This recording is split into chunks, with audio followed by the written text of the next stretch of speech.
إلا الله وحده لا شريك له وأشهد أن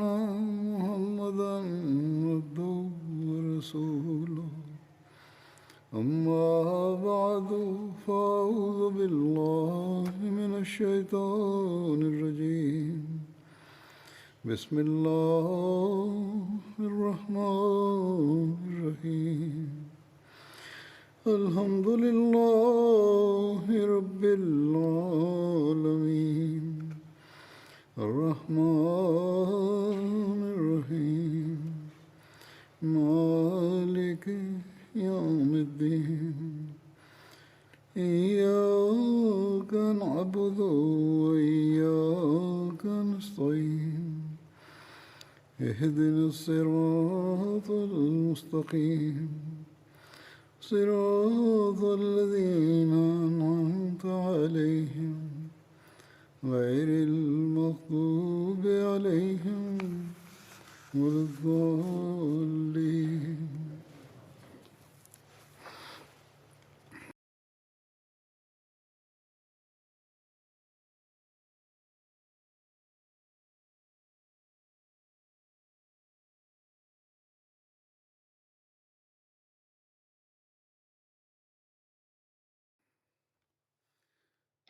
حضرت مسلم موعود رضی الله تعالی عنہ په یوه موقع په یو تقریر کې د تبلیغ باره کې چې بیان فرمایل، نو هغه وخت د حضرت عمر رضی الله تعالی عنہ د زمانه واقعاتو ذکر کې هغوی فرمایلی وو چې د رسول کریم صلی الله علیه و آله وسلم د وفات نه پس چې کوم جنگونه شوي وو، په هغوی کې به اکثر د مسلمانانو به ډېر قلت وو. د شام په جنگ کې د سپاهیانو ډېر کمی وو او حضرت ابو عبیده حضرت عمر ته دا لیکلي وو چې دشمن شمیر کې ډېر زیات دی، نو ځکه د نور فوج د رالېږلو بندوبست وکړي. حضرت عمر چې اجازه واخیسته، نو هغوی ته دا خبره ناممکنه ښکارېده چې نوي سپاهیان برتي کړي په فوج کې، ځکه چې د عربو د خواوشا چې کومې قبیلې وې، د هغې زلمي یا خو وژلي شوي وو یا ټول مخکې نه په فوج کې شامل وو. نو ځکه هغوی د مشورې لپاره یوه جلسه وکړه او په هغې کې د مختلفو قبیلو خلک هغوی راغوښتي وو او د هغوی مخې ته یې دا معامله ایښې وه. او هغوی وویل چې یوه قبیله داسې ده چې پکې یو څو کسان ملاوېدی شي. نو حضرت عمر یو افسر له حکم ورکړو چې هغه دې فوراً د هغه قبیلې چې کوم زلمي دی هغه دې راغونډ کړي، او حضرت ابو عبیده ته هغې ولیکل چې 6,000 سپاهیان زه ستا مدد لپاره درلېږم لګیا یم چې یو څو ورځو پورې به درته درورسي. 3,000 کسان خو به د فلانې قبیلې نه تا ته درورسي او باقي 3,000 تقریباً د عمرو بن مادي کرب سره درلېږم. حضرت مسلم موعود فرمایي چې که زموږ یو زلمی که 3,000 کسانو مقابلې ته ولېږلی شي، نو هغه به وایي چې دا څومره د عقل خلاف خبره ده. آیا د خلیفه عقل ختم شوی دی؟ یو تن چېرته د 3,000 مقابله کولی شي؟ خو د هغه خلکو ایمانونه څومره مضبوطه وو. حضرت ابو عبیده ته چې د حضرت عمر خط میلاو شو، نو هغوی چې خط ولوستو، نو خپلو سپاهیانو ته یې وویل چې خوشحاله شئ، سبا به عمرو بن مادي کرب راورسي. نو سپاهیانو بله ورځ ډېر په جوش عمرو بن مادي کرب ته هرکلي ویلې او نارې لګولې وې. نو دښمن داسې پوه شو چې شاید چې د مسلمانانو مدد لپاره 200,000 فوج را روان دی، نو ځکه هغوی دومره خوشحاله دي. حالانکې هغه هم یوازې عمرو بن مادي کرب و. او دې نه پس د 3,000 چې کوم فوج هغه راورسېدو او مسلمانانو دښمن له شکست ورکړو. حالانکې د تورې په جنګ کې یو تن د 3,000 څخه مقابله کولی شي. فرمایي چې د په خوله چې کوم جنګ کېږي، هغې کې خو یو تن ډېرو زرو کسانو ته خپله خبره رسولی شي. خو هغوی د وخت خلیفه له دومره اهمیت ورکولو هغه خلکو چې حضرت عمر عمرو بن مهدي کرب د 3000 سپاهیانو سره لېږلي وو، نو سپاهیانو دا اعتراض نه و کړی چې یو تن به څنګه د 3000 مقابله کوي، بلکې هغوی هم د 3000 برابر ګڼلي وو او ډېر په شان او شوکت د هغې استقبال کړی وو او د مسلمانانو د دغه استقبال په وجه د دشمن زړونه وېرېدلي وو. هغوی دا ګڼلي وو چې شاید چې لږ 2 لکه فوج د مسلمانانو مدد ته راغلی دی، نو ځکه د جنګ میدان نه هغوی وروسته شو او شکست یې وخوړ او وتښتېدل. هغوی فرمایي چې دا وخت به همدغه شان موږ هم خپل زړه له اطمینان ورکوو. هغوی دا وایي چې په یورپ کې په سپین کې او سیسلي وغیره کې څنګه تبلیغ پکار دی، په دغه لړ کې هغوی دا واقعه بیانه کړې وه. حضور فرمایي چې اوس به د مصر د فتوحاتو ذکر وکړم. هغې کې یو جنګ و د فرما د مصر یو مشهور ښار و او دا د بحیره روم او د پلوزي د خولې سره جوخت چې کوم د نیل دریاب چې کوم اووه ښاخونه دي هغې کې یو ښاخ و، په یو غر باندې دا ځای آباد و فرما. او علامه شبلی نعماني مطابق د بیت المقدس د فتح نه پس د حضرت عمرو بن عاص په اصرار باندې حضرت عمرو بن عاص له 4000 لشکر ورکړو او د مصر طرف ته هغوی روان کړو، خو ورسره دا حکم هم ورکړی و چې که د مصر د رسېدو نه مخکې زما ښه درته میلاو شي نو واپس به راشئ. عریش ته هغوی ورسېده چې حضرت عمر خط راغلو او هغه خط کې هغوی منع کړي وو د مخکې تلو نه، خو چونکې شرطیه حکم و نو ځکه حضرت عمر وی چې اوس موږ د مصر په حد کې راغلي وو او د عریش نه هغوی فرما ته ورسېده. د اسلامي جنګونو باره کې یو کتاب د الاکتفاء کې لیکلي چې کله حضرت عمرو بن عاص د رفح مقام ته ورسېده نو هغوی ته هلته د حضرت عمر خط میلاو شو، نو هغوی په دغه ویرې چې چېرته په دغه خط کې د واپس راتلو حکم نه وي، لکه څنګه چې حضرت عمر فرمایلي وو قاصد نه خط وانخیستو، هغوی روان وو بیا وان تر دې چې هغوی د رفح او د عریش ترمنځ یو وړوکی شان ځای هلته ورسېدو او د هغې باره کې یې تپوس وکړو چې دا کوم ځای دی، نو ورته وویل شو چې دا د مصر په حدودو کې دی. نو هغوی بیا هغه خط راوغوښتو، هغه یې ولوستو، هغې کې لیکلي وو چې تاسو سره چې کوم مسلمانان دي هغوی د ځان سره کوي واپس راشئ. نو هغوی چې کوم خپل هغوی سره چې کوم خلک وو هغوی ته وویل چې تاسو نه یې خبر چې دا مصر کې دا ځای، نو هغوی ورته نو هغوی چې امیرالمؤمنین حکم ورکړی دی چې که ماته د هغې خط د مصر ځمکې ته د رسېدو نه مخکې میلاو شي نو زه به واپس کېږم، خو ماته دا خط د مصر په ځمکه کې داخلېدو نه پس ته میلاو شوی دی، نو ځکه د خدای نامه واخلي او روان شئ. او دا هم ویل کېږي یو بل روایت کې چې حضرت عمرو بن عاص فلسطین کې وو او هغوی د اجازت نه بغیر خپلو ملګرو سره مصر ته تللي وو. دا خبره د حضرت عمر خوښه نه شوه، نو ځکه هغوی حضرت عمرو ته ولیکل او د حضرت عمر خط حضرت عمرو ته هغه وخت میلاو شو چې کله هغوی عریش ته جوخت وو، ځکه هغوی خط نه و لوستی او چې کله هغوی عریش ته ورسېدو نو هلته هغوی خط لوستی، هغې کې لیکلي چې د عمر بن خطاب له طرفه د عمرو بن عاص په نامه او یقینا بیا دې نه پس دا چې ته یقینا مصر ته لاړې سره د خپلو ملګرو او هلته د رومیانو ډېر لوی شمېر کې هلته رومیان دي او تا سره کسان لږ دي، نو خدای تا سره ښه وکړي، ښه به دا وي که تا دې خلک ځان سره نه وی بوتلی، نو که ته لا مصر ته نه یې رسېدلی نو واپس شه. او په دغه سفر کې د فرما نه مخکې د اسلامي لښکر یو رومي سپاهي سره هم ملاقات نه و شوی، بلکې ځای کې مصریانو د هغې استقبال کړی و او ټولو نه مخکې چې کومه محاصره وه هغه په فرما کې شوې وه. رومیانو ته چې دا خبر ورسېدلو حضور فرمایي دا خو مختلف روایتونه دي، خو روایت هماغسې معلومیږي چې د مصر د حدودو تر رسېدو نه پس هغوی ته خط میلاو شوی و. دا نشي کېدی چې د هغې بانې جوړولې دا چې مصر ته چې ورسو نو هلته به خط وکولاوه.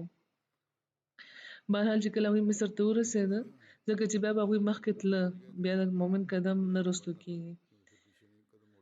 رومیانو ته چې دا خبره میلاو شي چې د حضرت عمرو سره چې کوم فوج دی هغه ډېر لږ شمېر کې دی او چې کوم جنګي تیاری دی هغه هم د ذکر قابل نه دي د هغوی، نو تر ډېرو ورځو به محاصره ونه کړای شي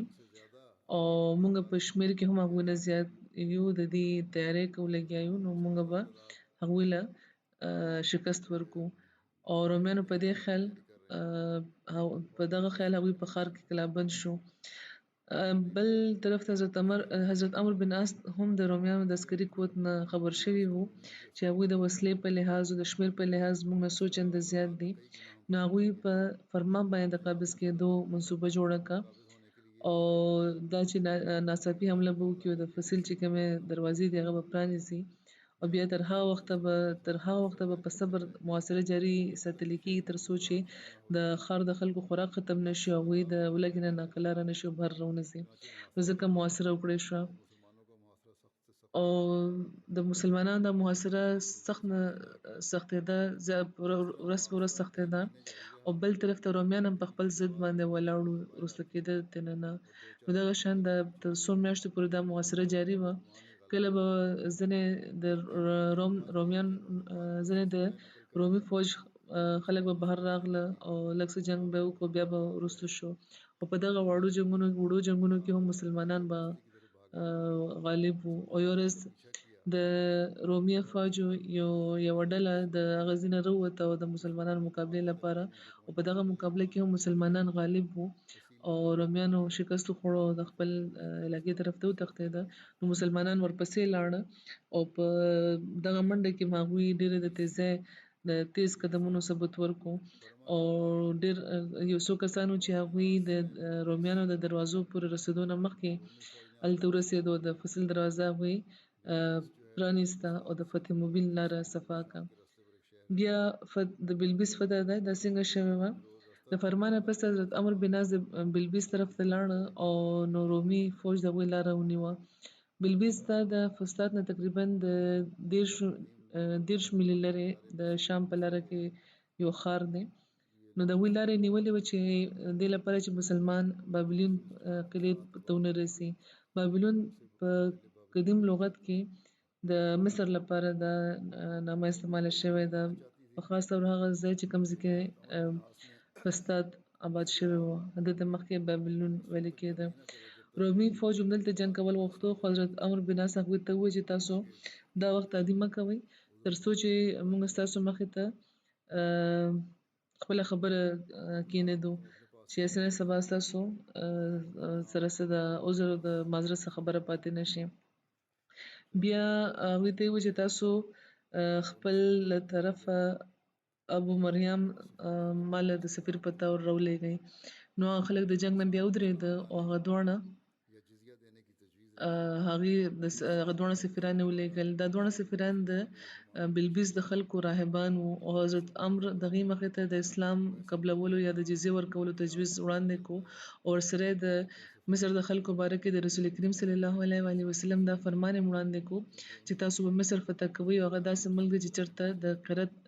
نامه چلي او چې کله تاسو هغه فتح کړئ نو د هغې چې کوم اوسېدونکي دي هغې سره به د احسان سلوک کوئ ځکه چې هغې لپاره ذمهواري او صله رحمي ده یا دا یې فرمایلي چې ذمهواري او مساهرت دی. نو دغو دواړو سفیرانو چې دا خبره واورېده نو دا یې وویل چې دا د ډېر د لرې رشته ده او دا نبیان پوره کولی شي موږ پرېږدئ چې موږ ځو موږ چې واپس راشو نو تاسو ته بیا وایو. حضرت عمرو بن عاص وویل چې زما په شان تل له دوکه نشي ورکړی کېدی. زه تاسو له د 3 ورځو مهلت درکومه تاسو له 3 ورځو وخت درکومه تاسو په دغه معامله ښه غور وکړئ.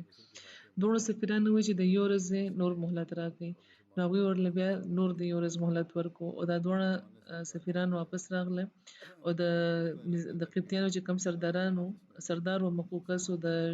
روم د باچا له طرفه د مصر حاکم ارطبون له راغله او د مسلمانانو خبره د هغې مخې ته کېښوده.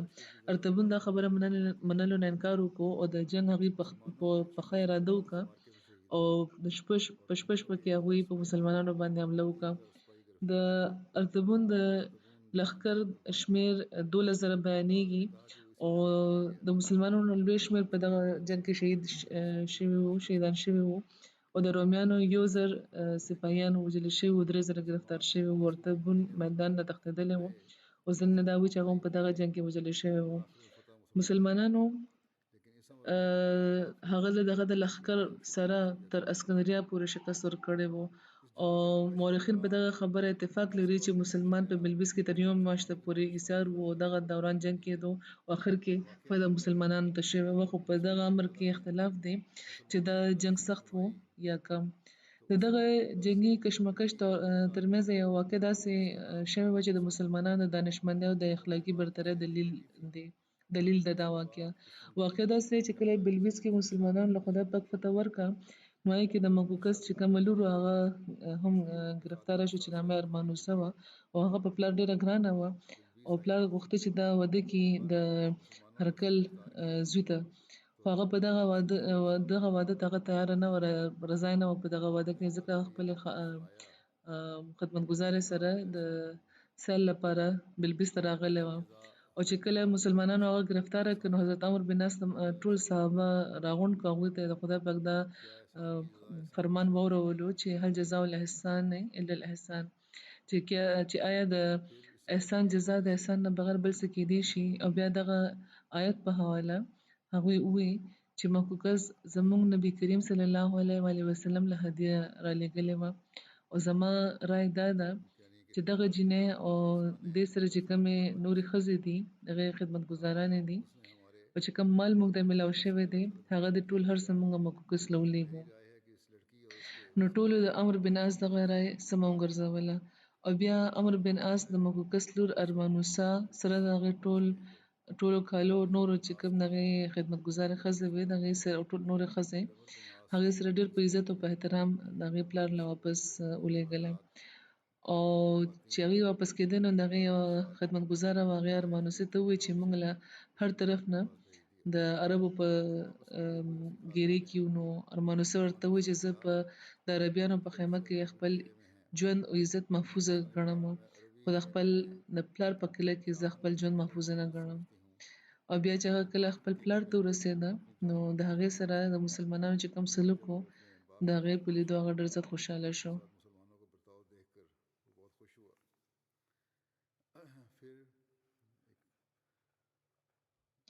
بیا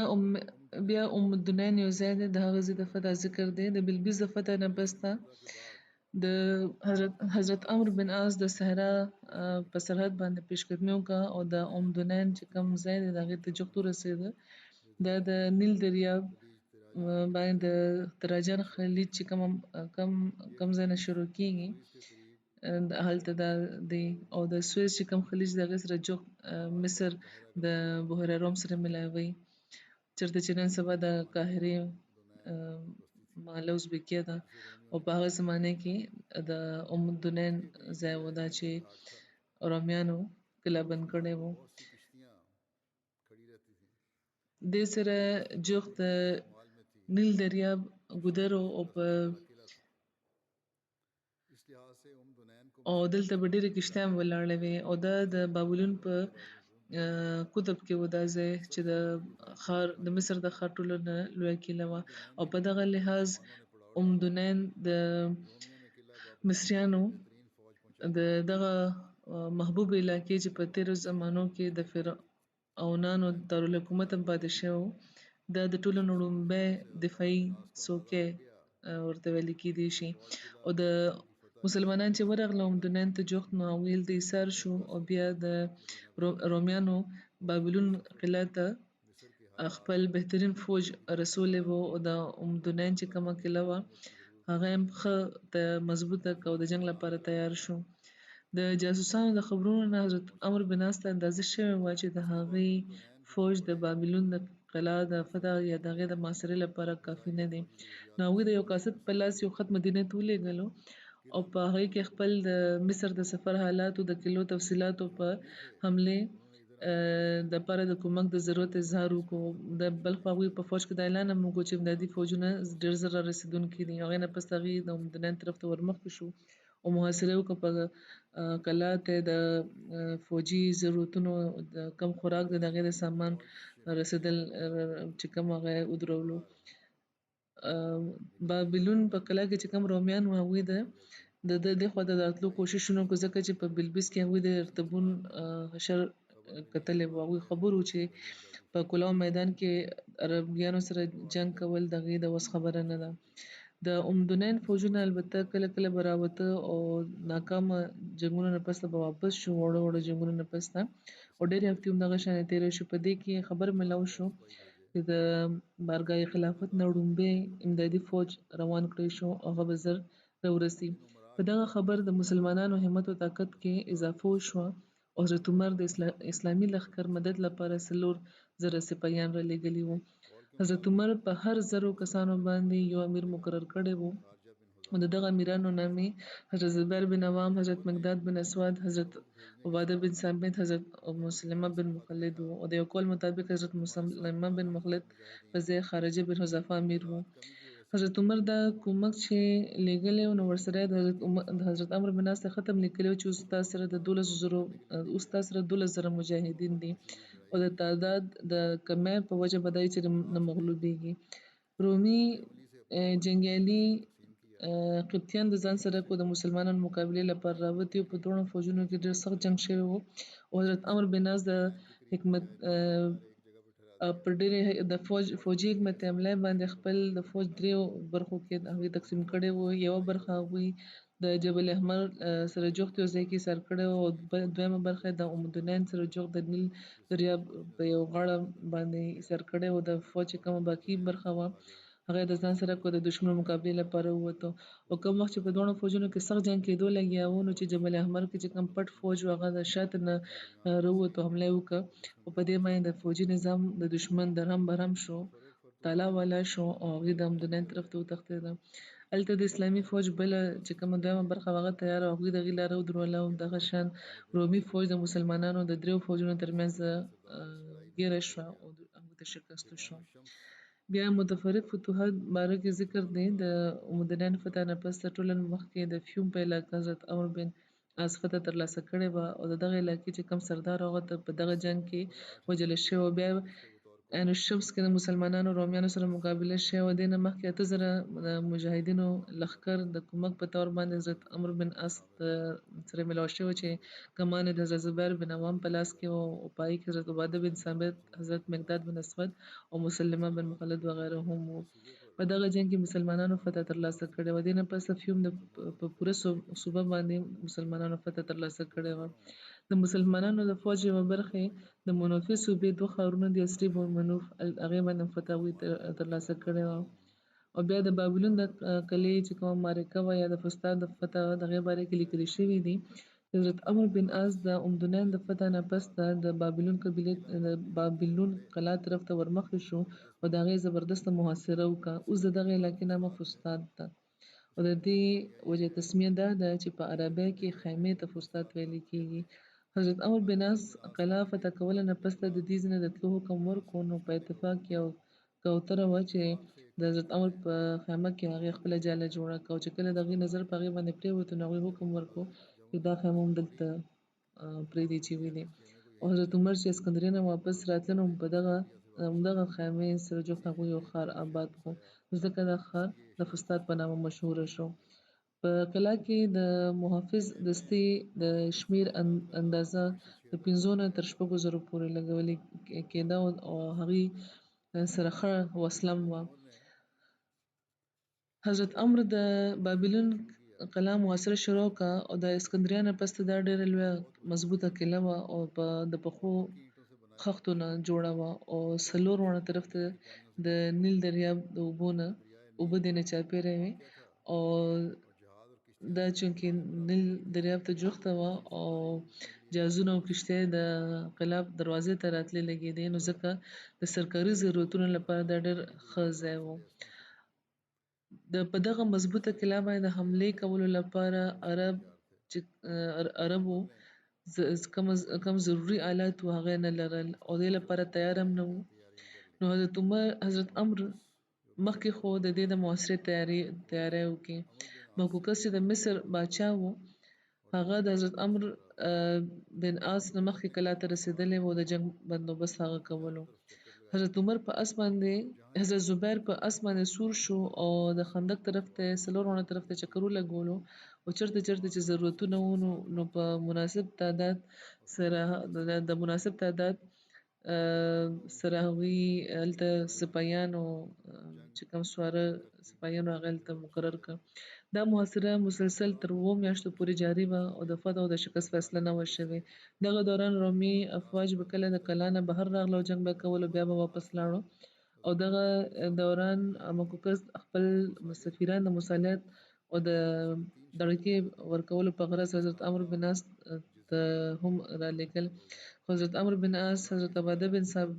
صامت ولیږل او د مصالحت لپاره سره 3 شرطونه یې لګولي وو چې اسلام قبول کړي، جزیه ورکړي یا به جنګ کیږي او دې نه بغیر په هېڅ خبره هم صلح نشي کېدی، صلح ونه کړي. مقوقس منظوره که جزیه ورکولو په دغه سلسله کې د هرکل نه اجازت غوښتو لپاره په خپله هرکل لاړو، خو هرکل دغه خبره منلو نه انکار وکړو، بلکې د مقوقس نه سخت خفه هم شو او هغه له یې سزا ورکړه او د وطن نه یې وباسلو. او چې کله د بابلون د قلا په فتح کې داسې ښکارېده چې نور هم ناوخته کېږي، نو حضرت زبیر بن عوام وایي چې زه خپل ژوند د خدای پاک په لاره کې هبه کوم او زه دا امید لرم چې خدای پاک به په دې مسلمانانو له فتح ورکړي. هغوی دا ووایي او توره یې واخیسته، خپله بربنډه توره یې په لاس کې ونیوله او پوڼه یې ولګوله او د قلا په فصیل باندې وخته. یو څو نور صحابه هم هغوی سره شو او فصیل باندې چې هغوی وخته نو ټولو یو ناره ولګوله، ورسره ټول فوج هم یوه ناره ولګوله او په دې باندې د قلا چې کومه ځمکه وه هغه ولړزېده او عیسویان داسې پوه شو چې لکه مسلمانان د قلا دننه راننوتو، نو هغوی بدحواسه شو، وتښتېدو او حضرت زبیر د فصیل نه راکوز شو، د قلا دروازه هغوی پرانیسته او ټول فوج را دننه شو او جنګېدو او قلا یې فتح کړه. حضرت عمرو بن عاص هغوی له په دغه شرط باندې امان ورکړی و چې رومي افواج به د ځان سره د یو څو ورځو خوراک سره واخلي او دې ځای نه به وځي او د بابلون قلا کې چې کومه ذخیره ده او جنګي وسله ده هغې ته به لاس نه لګي، ځکه چې هغه د مسلمانانو د غنیمت مال دی. او دې نه پس حضرت عمرو بن عاص د بابلون د قلا چې کوم ګنبدونه وو او چې کوم اوچت او مستحکم دیوالونه هغه یې مات کړه. او د بابلون د قلا د فتح نه پس د اسلامي فوج په مصر کې په مختلفو علاقو او په کلاګانو باندې فتوحات ترلاسه کړه او په هغې کې د ټولو نه زیاته نمایانه ترنوت، نقوس او سلتیس او کریون وغیره دي. د اسکندریه فتح څنګه شوه دې باره کې لیکلي چې د فسطاط د فتح نه پس حضرت عمر د اسکندریه د فتح اجازت هم ورکړو. اسکندریه او د فسطاط ترمنځ د کریون یو ځای دی چې هلته د رومیانو سره سخت جنګ شوی چې پکې مسلمانانو د فتح ترلاسه شوې وه او دې نه پس تر اسکندریه پورې رومیان مخې ته رانغله. مقوقس جزیه ورکول غوښته او صلح یې کول غوښته، خو رومیانو په هغه باندې زور اچولی و چې د هغې په نتیجه کې مقوقس حضرت عمرو بن عاص ته پیغام ولېږلو چې هغوی او قبطیان په دغه جنګ کې شامل نه دي، نو ځکه موږ ته د څه تکلیف نه دی رسېدل پکار. قبطیان د دغه جنګ نه بیل وو او هغوی د اسلامي فوج سره ملګري شوي وو او د مسلمانانو لپاره هغوی لاره هواروله او پلونه یې ورله مرمت کول. د اسکندریه په محاصره کې هم قبطیانو مسلمانانو له رسد مهیا کولو او د اسکندریه د اهمیت اندازه دغه خبرې نه لګولې کېدای شي چې کوم وخت مسلمانانو اسکندریه فتح کړه نو هغه وخت دغه ښار ته د دارالحکومت حیثیت ترلاسه و او د قسطنطنیه نه پس د بازنطیني رومي پاچاهي چې کومه وه د هغې دویم لوی ښار دا منل کېدو او نور دا چې د دنیا د ټولو نه لومړی تجارتي ښار و. دا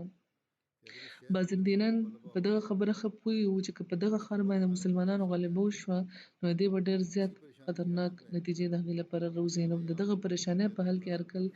تر دې ویلي وو چې که عرب په اسکندریه باندې غالب شو نو رومیان به تباه شي. په اسکندریه کې هرکل مسلمانانو سره جنګ لپاره په خپله تیاری کړی وو، خو د تیاری دوران هغه مړ شو او د هغه زوی بیا باچا شو او اسکندریه د خپل د فصیلونو د استوارۍ د زخاماتو د محلي وقوع د محافظانو د کثرت په وجه په دفاعي لحاظ خپل یو ډېر منفرده مقام لرلو او د اسکندریه چې کومه محاصره وه هغه تر 9 میاشتو جاري وه. نو حضرت عمر ته فکر شو، هغوی خط ولیکلو حضرت عمر چې شاید چې تاسو خلک چې هلته ایساري نو عیش پرسته شوئ یعنې په فتح کې دومره وخت به نه لګېدو د دغه پیغام سره به مسلمانانو کې د جهاد لپاره تقریر وکړ او حمله وکړي حضرت عمر دا خط اورولو نه پس حضرت عمرو بن عاص حضرت عباده بن صامت راوغوښته او بیرغ یې هغوی ته وسپارلو او مسلمانانو ډېره سخته حمله وکړه او ښار یې فدا کړو او هغه وخت حضرت عمرو مدینې ته قاصد روان کړو ورته دا ووایي چې څومره چې تیز تللی شي ورشه او امیرالمؤمنین ته دا خوشخبري واوروه قاصد په اوښې باندې سور شو او هغه تیز منزلونه پار کول او مدینې ته ورسېدو او هغه د غرمې وخت و چې هلته ورسېدو خو نو په دغه خیال چې دا د آرام وخت دی نو هغه د حضرت عمر له تلو نه مخکې هغه مسجد نبوي ته لاړو او اتفاق داسې و چې د حضرت عمر یوه وینځه وه چې هغه وخت هلته راغلی و او ترې تپوس وکړو چې ته څوک یې او کوم ځای نه راغلی نو قاصد ورته وویل چې د اسکندریه نه راغلی یم نو هغه وینځي چې هغه وخت لاړو دا خبرې هغې له ورکړو او دا یې ورته وویل چې راځه ته امیرالمؤمنین ته آواز کوي حضرت عمر بغیر د انتظار نه په خپله روانېدو لپاره تیار شو او هغوی خپل څادر سنبالولو چې قاصد ورسېدو نو د فتح حال چې هغوی واورېدو حضرت عمر نو په ځمکه پرېوتو د شکر سجده هغوی وکړه هغوی بیا جومات ته راغلو او منادي وکړه چې صلات الجامعه او څنګه چې دا واورېدو خلکو نو ټوله مدینه هلته راغونډه شوه او قاصد د ټولو مخې ته د فتح حالات بیان کړ او بیا وروسته قاصد حضرت عمر سره د هغې کور ته لاړو د هغې مخې ته روټۍ وړاندې کړې شوه نو حضرت عمر قاصد ته وویل چې ماله ولې نه وې راغلی نو هغه ورته وویل چې ما دا سوچ کولو چې تاسو به ارام کوئ نو هغې ورته وفرمیل چې تا زما باره کې دا ګمان ولې کولو که زه د ورځې وده کېږم نو د خلافت بار به څوک اوچتوي د اسکندریه فتح سره ټول مصر فتح شوی و او په دغه جنګونو کې ډېر قیدیان ډېر خلک بندیوان کړي شوي وو او حضرت عمر د ټولو چې کوم قیدیانو د هغې باره کې حضرت عمرو ته د خط په ذریعه دا فرمایلي وو چې ټول راوغواړه او دوی ته ووایه چې دوی اختیار لري چې یا مسلمانان شي یا په خپل مذهب دې قایم وي که اسلام یې قبول کړو نو دوی ته به هغه ټول حقونه ترلاسه شي چې کوم مسلمانانو ته ترلاسه دي ګینې بیا به دوی جزیه ورکوي چې کومه د ذمیانو نه اخیستلی کېږي د حضرت عمر دا فرمان چې کله د قیدیانو مخې ته ولوستی شو نو ډېر قیدیان وو چې هغوی اسلام قبول کړو ډېر داسې وو چې په خپل مذهب باندې قایم پاتې شو او کله هم چې یو تن د اسلام اظهار کولو نو مسلمانانو به د الله اکبر ناره ویله او چې کله به یو تن د عیسایت اقرار کولو نو ټولو عیسایانو کې به د مبارکو شور اوچت شو او مسلمانان به غمجن شو د اسکندریه د لایبررۍ د سوځولو واقعه مستشرقین ډېر په زور و شور بیانوي د دې حقیقت څه دی د اسکندریه د دغه فتح په لړ کې مخالفین او په خاص طور چې کوم عیسایان مصنفین دي د هغې له طرفه یو اعتراض کېږي چې حضرت عمر په اسکندریه کې یوه ډېره لویه کتابخانه وه د هغې د سوځولو حکم ورکړی و او د دغه اعتراض سره یو دا تاثر پیدا کولو کوشش کېږي چې مسلمانان نعوذ بالله څومره د علم او د عقل مخالفان وو او په اسکندریه کې چې کومه د کتابخانه وه دا یې سوځولې وه او تر 6 میاشتو پورې د دې اور بلېدو حالانکه د عقل او د نقل دواړو په لحاظ دا اعتراض بیخي جعلي او بناوټي محسوسیږي ځکه چې کوم کام ته د هغه رب او د هغه رهنما رسول کریم صلی الله علیه وسلم دا فرمایلی وي چې طلب العلم فریضة علی کل مسلم چې علم ترلاسه کول په هر مسلمان باندې فرض دی او چا چې دا حکم ورکړی وي چې اطلب العلم ولو بالصین چې علم ترلاسه کړي که د لپاره چین ته تلل درته راپېښ شي او چې چا لپاره په قرآن کې د علم او د عقل او د تدبر او د تفکر لپاره بشمېره احکامات او آیات موجود وي په دغه خلکو داسې خلکو باندې د کتابخانې د سوځولو الزام لګول د عقل او د درایت د اصولونو خلاف دی د دې نه علاوه ډېر محققین چې پکې په خپل عیسایان او یورپیان هم شامل دي هغوی د دغه خبرې تردید کړی دی او ثابته کړې ده چې د اسکندریه چې کومه د کتابخانې د سوځولو واقعه ده بیخي د دروغو او جعلي کیسه ده د مصر یو عالم دی محمد رضا هغې خپل تصنیف سیرت عمر فاروق کې د دغه واقعې ذکر کوي او لیکي چې په اسکندریه کې د اور لګولو چې کوم اعتراض کېږي د دې ذکر د ابوالفرج ملتي نه ملاویږي هغه کړی دی دا ذکر هغه د دغه واقعې ذکر یو کتاب مختصر ډول کې کړی دی دا مورخ چې کوم هغه په 1206 عیسوي کې پیدا شوی او په 1286 کې هغه وفات شوی و. هغه دا لیکلي چې د فتح په وخت یوحنا النحوي نومې یو تن و چې قبطي پادري و او مسلمانانو کې د یحیی په نامه مشهور و. د اعتقاد په لحاظ د عیسایانو د فرقې یعقوبیه سره هغه تعلق لرلو او بیا وروسته د عیسایانو چې کومه د تثلیث عقیده د هغې نه هغه وروسته شوی او رجوع یې کړې وه. هغه د عمر بن عاص نه د حکمت کتابونه غوښتي وو د حکومت د خزانې نه. نو حضرت عمر بن عاص له جواب ورکړی و. هغه د حضرت عمر بن عاص نه د خزانې ملوکیت نه د حکمت کتابونه غوښتي وو. نو حضرت عمر بن عاص له جواب ورکړی و چې حضرت عمر نه به اجازت اخلم بیا به څه ویلی شم. د حضرت فرمایي چې بالکل د دروغو کیسه ده خو بیا هم زه بیانوم د اعتراض رد کولو لپاره. نو حضرت عمر وایي چې ورته ولیکل چې په کومو کتابونو ته ذکر کې که دي چې کوم مواد دی هغه د خدای پاک د کتاب سره مطابقت لري نو بیا څه چې د خدای پاک کتاب کې دي هغه موږ لپاره کافي دی او د دغه کتابونو موږ ته څه حاجت نشته دی. او که د دغه کتابونو مواد د خدای د کتاب خلاف دي نو بیا هم د دغه کتابونو موږ ته څه حاجت نشته نو ځکه دا کتابونه ضایع کوي. نو حضرت عمر بن عاص د اسکندریه په حمامونو کې دغه کتابونو چانټي شروع کړه او دا یې په پټو کې وسوځول دا کتابونه او دغه شان دا کتابونه په 6 میاشتو کې ختم شو. د دغه روایت ذکر نه د تبري په تاریخ کې دی، نه په ابن اسیر کې، نه په یعقوبي او نه په کندي او نه ابن عبدالحکم او نه په بلادري کې او نه ابن خلدون د دې ذکر کړی دی. صرف ابوالفرج په 14 عیسوي پړۍ چې نیمه او د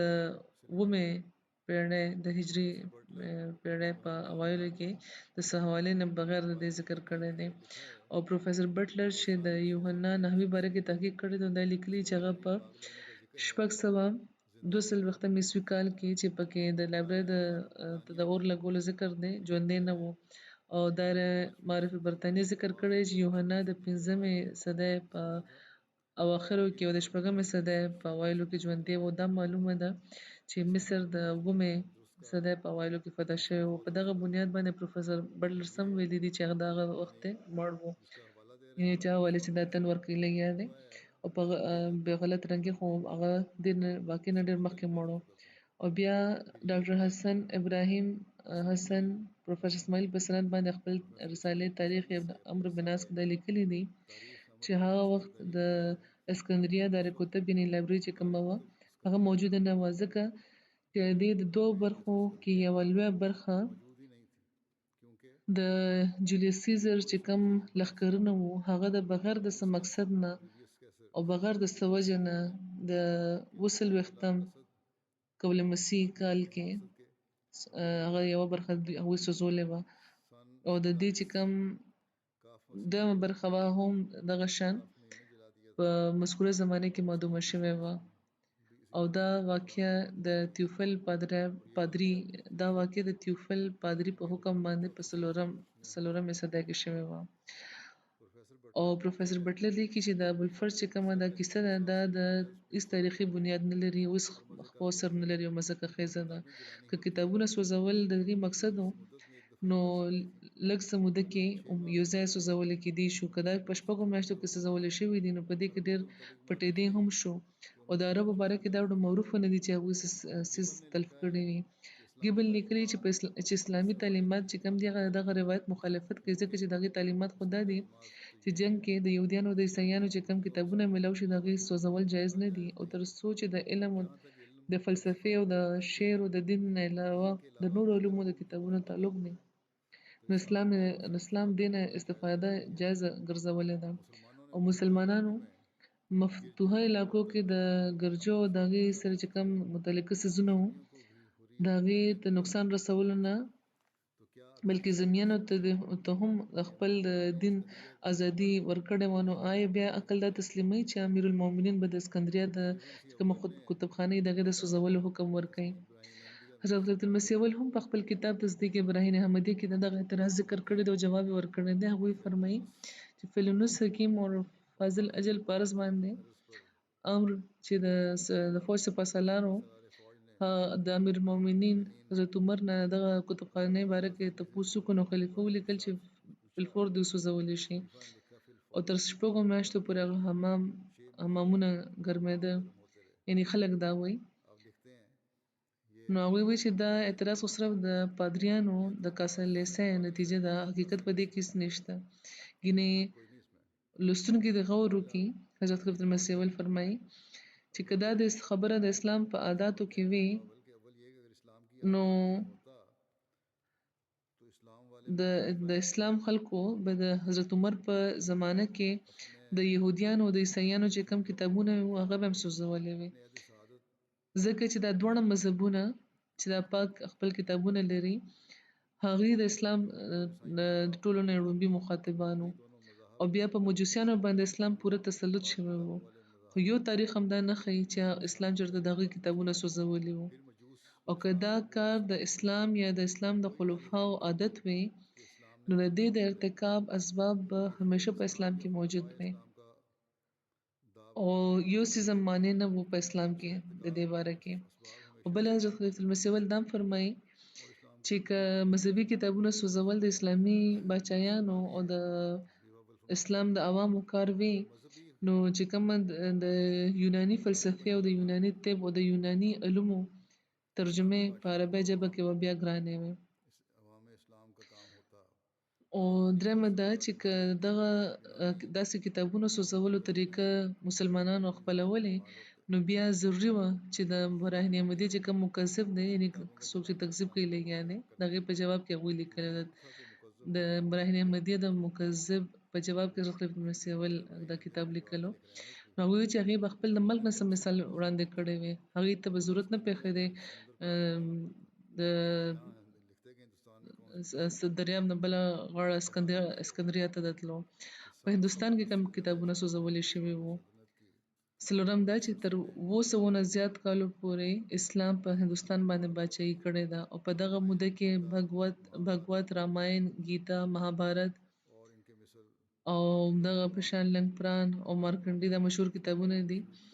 تر ننه پورې دا مذهبي کتابونه او مقدس پستک ګڼل کېږي. نو د دې د سوځولو خبره خو چېرته نه ده رارسېدلې، بلکې د دغه کتابونو کې د ځینو ترجمې هم شوي دي. نو په دې موږ حیرانېږو چې دغه هندوانو څنګه دا ګڼلي دي چې مسلمانان کتابونه سوځوي. په انصاف سوچ وکړئ. د دغه اعتراض په جواب کې په تصدیق براهین احمدي کې حضرت مولانا عبدالکریم صاحب هم یو نوټ لیکلی دی، هغې لیکي چې ته اگر چې دغه وخته پورې چې کله چې د دغه واقعې تحقیق نه و شوی او صحیح حالات نه و راغلي، مخامخ دا الزام په مسلمانانو لګېدو. خو اوس چې کم انصاف پسنده خلک دي او حق پسنده عالمان دي، هغې کې داسې ډېر کم خلک پاتې دي چې دا الزام په مسلمانانو لګوي ناحقه. د دغه الزام وجه زیاتره تعصب یا ناواقفیت باندې بنیاد لرلو، او هغه وخت هم چې چا به الزام لګوله هغوی سره څه صحیح سند موجود نه و. چا چې دا کیسه بیانوله هغه 2 مورخان د دغه واقعې نه 1580 کاله پسته پیدا شوي وو، یو ړومبی سند هغوی سره موجود نه و. او سنټ کرای چې د اسکندریه د کتابخانې په تحقیق باندې ډېر کتابونه لیکلي دي، هغه هم دا روایت بیخي د دروغو بللی دی. معلومه شوه چې دا کتابونه د جولیس سیزر په جنګ کې سوځول شوي وو. نو پلوټا د لایف اف سیزر کې لیکي چې جولیس سیزر د دشمنانو په لاسونو کې ورتلو په ویره خپل جاسوسانو ته اور ورته کړی و، او هغه اور چې زیاتېدو تر دې حده ورسېدو چې هغې د اسکندریه چې کومه مشهوره کتابخانه وه هغه یې بالکل وسوځوله. هیډن خپل کتاب ډکشنري اف ډیټس ریلیټینګ ټو آل ایجز کې که یو خوا دغه غلط چې کوم روایت دی دا یې لیکلی دی، ورسره خپل تحقیقات نه دا نوټ هم لیکلی دی چې دا کیسه بیخي مشکوکه ده، او د حضرت عمر دا قول که دا کتابونه د اسلام مخالف دي نو سوځول پکار دي، مسلمانانو نه ده منلې. او دغه قول ځینو د توفیلیس د اسکندریه د بشپ سره منسوبه کړی دی چې 391 عیسوي کال کې پیدا شوی و، ځینو دا کارډینل جیمنز سره منسوبه کړی چې په 1500 عیسوي کال کې پیدا و. بیا لیکي چې زموږ چې کوم مشهور مصنف دی ډاکټر لایټر، لایټنر هغې خپل کتاب سنن الاسلام کې دغه غلط روایت پیروي کړې ده او په افسوس دا معلومیږي چې ډاکټر صاحب موصوف په خپلو تحقیقاتو کې دوکه شوي دي. بیا جان ویلیام ډریپر په خپل مشهور کتاب کې دغه قول د غلطو راویانو نقل کړی دی، خو بیا وروسته هغوی دغه قول غلطي تسلیمه کړې ده او دا لیکلي دي چې دا کتابونه اصل کې د جولیس سیزر سره په جنګ کې سوځولي شوي وو. اوس په کامل یقین دا ویل کېدی چې دا قول بیخي بې اثره او صرف افسانه ده، او که د ژړا لایقه دا واقعه ده او که د ژړا قابله څه واقعه ده چې پر باندې افسوس کېدل پکار ده، نو هغه دا ده چې کوم متعصبه کارډینل و جیمنیز هغه 80,000 عربي قلمي کتابونه وو د غرناطه په میدانونو کې هغه سوځولي وو، او چې کله سپین مسلمانانو نه هغوی اخیسته وو هلته چې کله د عیسایانو قبضه شوه نو غرناطه په لایبررۍ کې 80,000 کتابونه وسوځولي وو. دا دی اصل د ژړا مقام. او دې لپاره وګورئ د conflict between religion and science په دې کې دا حواله لیکلې شوې ده. نو بهرحال دا د لایبررۍ د سوځولو واقعه چې الزام کم لګولې کېږي. بیا فتح برقه د طرابلس وغیره ذکر دی. د مصر فتح کولو او هلته د امن او امان قایمېدو نه پس عمرو بن عاص د مغرب طرف ته ورمخکې شو چې هلته د مفتوحه علاقو لپاره څه خطره پاتې نه شي، ځکه چې برقه او طرابلس کې د رومس فوج چې هغه قلعه‌بند او موقع که ورته ملاوه شوې وي نو هغوی به خلکو لمسولې وي او په مصر کې به مسلمانانو باندې هغوی حمله کولی شوه. اسکندریه او د مراکش ترمنځ چې کومه علاقه ده هغه ته برقه ویل کېږي او په دغه علاقه کې ډېر ښارونه او نور علاقې آبادې دي. نو هلته عمرو بن عاص په 22 هجري کال کې سره د خپل فوج تللی وو او اسکندریه نه تر برقه چې کومه لاره ده هغه ډېره شنه او آبادي ملته زیاته ده، ځکه چې هلته چې ورسېده نو د دښمن د هېڅ سازش سره هغوی نه مخ شوي چې هلته ورسېده نو خلکو د جزیې په ادایګۍ باندې مسالحت وکړو او دې نه پسته د ورکا خلک په خپله د مصر والي نه به تله او خپل خراج به هغوی جمع کولو راتله به د مسلمانانو له طرفه هېڅ چېرې هم چاته ضرورت نه و پېښ شوی هغوی له د تلو. دا خلک په مغرب کې د ټولو نه زیات ساده خلک وو، هغوی کې هېڅ فتنه او فساد نه و. عمرو بن عاص چې دلته راغله نو طرابلس طرف ته ورمخکې شو چې محفوظ او مضبوطو قلعهګانو والا ښار و، هلته د رومي فوج یو ډېر لوی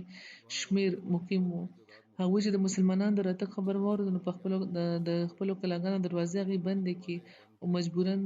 د مسلمانانو محاصره هغوی برداشت کول شروع کړو. دا تر یو میاشت پورې جاري وه دا محاصره، خو مسلمانانو ته څه ښه کامیابي ترلاسه نه شوه. د طرابلس په سره خوا کې د ښار سره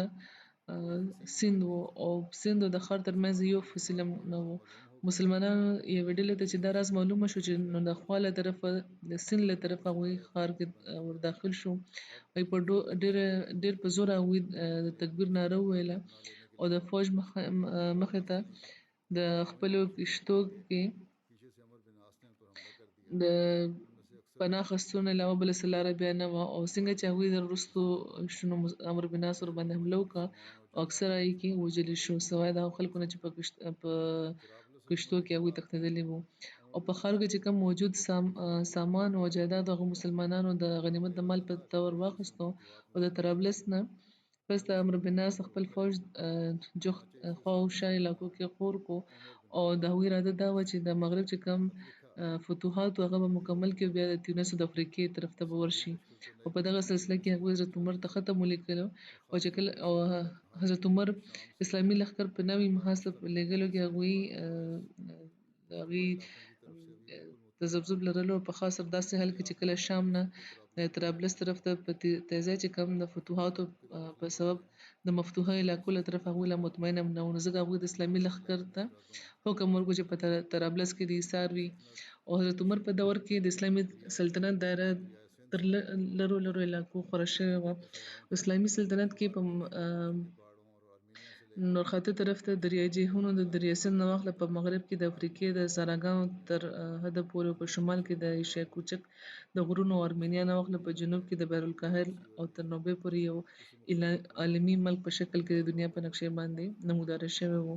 نوبه د مصر جنوبي علاقه ده چې ډېره لویه علاقه ده او په دې کې د مختلف قومونه او مختلف مذهبونه او تهذیبونه دلته موجود وو او په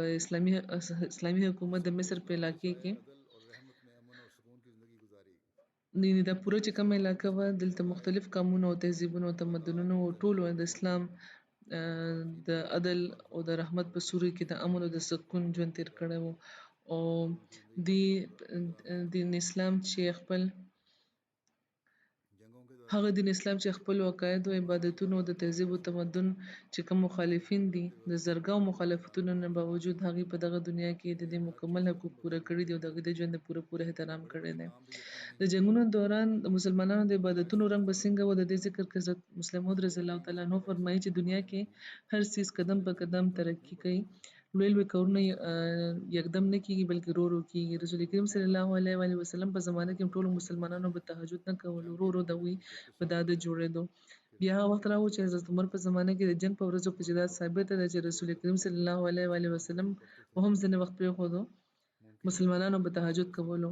ممکنه ده چې رسول کریم صلی الله علیه و آله وسلم هم د جنګ په ورځو کې تهجد لپاره به پاڅېده خو دا ثابت دی چې ځینې وخت به نه پاڅېده. خو د حضرت عمر په زمانه کې مسلمانان د جنګ په ورځو کې مسلمانانو به د جنګ په ورځو کې تهجد کولو ان تر دې چې یو ځل د هرکل چې هغې باندې د حملې فیصله کړې وه اراده کړې وه نو په دې باندې ښه بحث شوی و آخر دا فیصله شوې وه چې حمله دې ونه کړې شي ځکه چې مسلمانانو باندې حمله کول بې فایدې ځکه چې هغوی خو اړوده کېږي نه بلکې تهجد کوي او بیا دا د ترقۍ علامت دی چې په ابتدا کې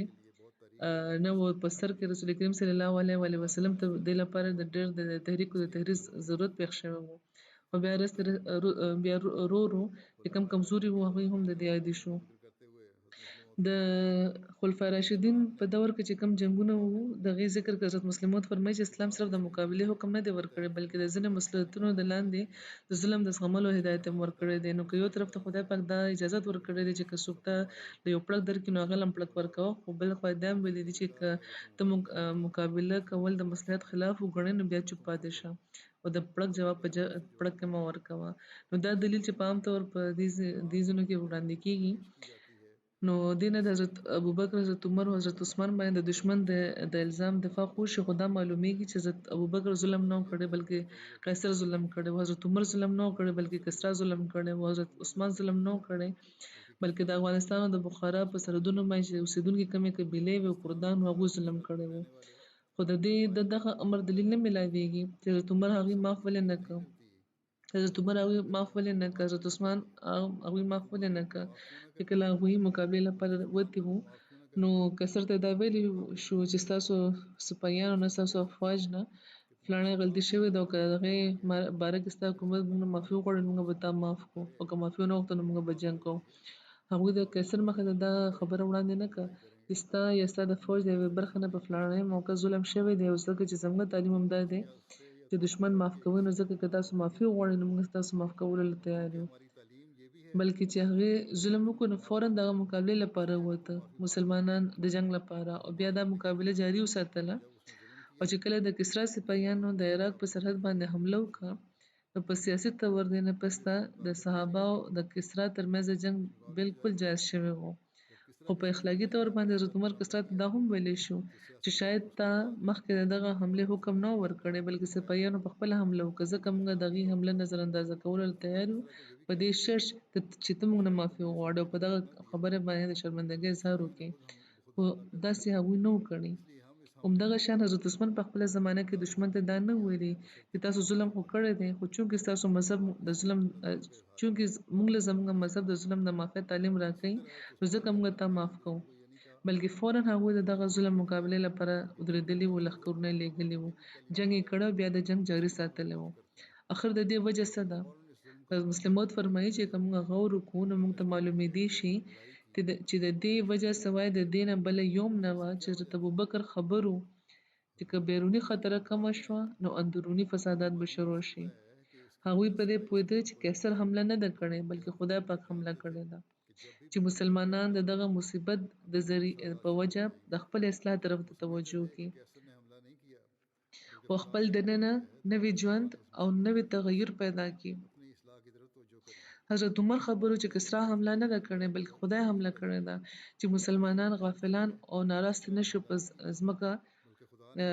مصروف نشي په دنیا کې مصروف نشي بلکې هر وخت د بیداره او هوښیار دي. حضرت عثمان خبر و چې د ځینو قبیلو په مسلمانانو حمله نه ده کړې بلکې خدا پاک حمله کړې ده چې مسلمانان د بیداره وي او د هغوی دننه د یو نوی روح او یو نوی تازګي پیدا شي. حضرت مسلم موعود دا په یو خطبه کې بیان فرمایلی وو خپل او په دغه بنیاد باندې حضرت مسلم موعود بیا مخکې دا هم اعلان فرمایلی دی جماعت ته نصیحت فرمایلی دی چې مصیبتونه راځي مشکلات انسان تیریږي د لپاره چې روحاني ترقي ترلاسه شي او دغه اصول که موږ نن هم یاد ساتل غواړو چې نو بیا دغه مشکلات او مصايب چې کوم دي دا به موږ خدای پاک ته د جوختولو ذریعہ جوړیږي عمده د فتوحاتو بیا ذریعہ جوړیږي